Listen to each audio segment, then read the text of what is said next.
আপনার ইচ্ছে করে না লিখতে?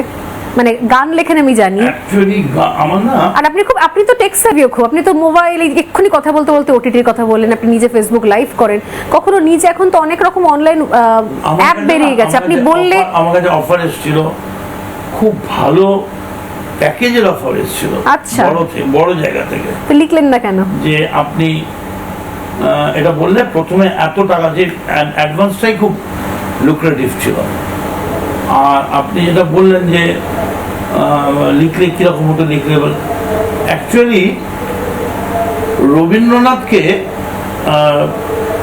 জীবন স্মৃতি লেখার পরে শরৎচন্দ্রকে জিজ্ঞেস করেছিল যে আপনি কেন লিখলেন না জীবন স্মৃতি? শরৎচন্দ্র বললো, না আমি আর লেখা হয়নি। তখন না, কেন? বলে, যখন আমি ছোট ছিলাম আমি তখন জানতাম না আমি বড় হয়ে শরৎচন্দ্র, তো জীবন স্মৃতি লিখলে আমায় এমন কিছু লিখতে হতো যেটা শরৎচন্দ্রকে মারায় না, তার থেকে না লেখাই ভালো। সেই জন্য আমি জানি জীবন স্মৃতি লিখতে গেলে এমন কিছু লিখতে হবে যেটা আমার বায়োপিক করার জন্য দুজন ডাইরেক্টর এসছে, শাশ্বত নিজে রাজি হয়েছিল আমার রোল করার জন্য, আমার আরেকটু এজেড রোল করার জন্য পঙ্কজ ত্রিপাঠীর সঙ্গে পাকা হয়ে গেছিল কথা। হ্যাঁ, পঙ্কজ ত্রিপাঠী ভালো মানাতো। তো কিন্তু সবটাই আমরা চুপ করে গেলাম।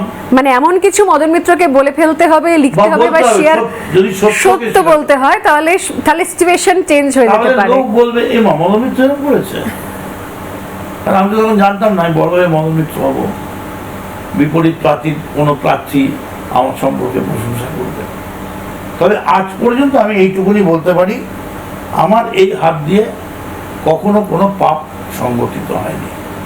ফলে আমায় কোনো সাবান দিয়ে, ওয়াশিং মেশিন দিয়ে বা কোনো শ্যাম্পু দিয়ে আমায় হাত ধুয়ে ফেলতে হয়নি, রক্তের ধারা বা কোনো পাপ মুছে ফেলার জন্য।